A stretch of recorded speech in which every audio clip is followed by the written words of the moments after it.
मीरा वृंदावन से फिर जाते हैं द्वारिका। मीरा वहां गए, वहां जाके अपने साथ वालों का आगे, अब वापस जाओ तुम तो मेड़ता, मैं यहीं रहूंगी। अब साथ वाले वापस आ गए।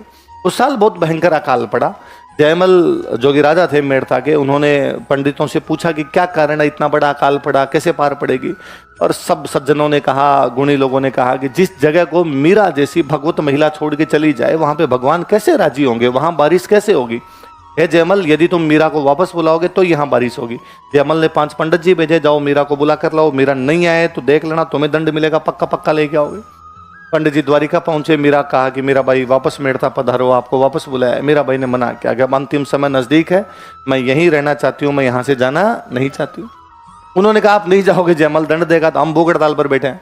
मीरा को लगा यदि भूख हड़ताल पर एक भी पंडित जी की मृत्यु होगी तो ब्रह्म हत्या का पाप और लगेगा। पंडित जी रुको, ऐसा मत करो, मैं चल लूंगी आपके साथ, एक बार भगवान कृष्ण के हाथ जोड़ के आती हूँ। कहते मीरा अंदर गई, अंदर जाके संभोत्व उन्होंने यही हाथ जोड़े कि सांवरिया मैं वापस जाना नहीं चाहती। नहीं गई तो पंडित जी कोई की मृत्यु हो गई तो मेरे पे ब्रह्म हत्या का पाप लगेगा, अब तू जाने, तेरा काम जाने।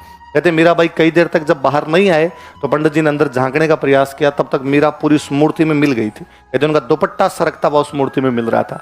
ऐसा माना जाता है कि मीरा भाई द्वारिका के रणछोड़ मंदिर में भगवान कृष्ण की मूर्ति उसमें क्या हो गई थी, मर्ज हो गई थी। वो कृष्ण की भक्ति किस में मिल गई थी, कृष्ण।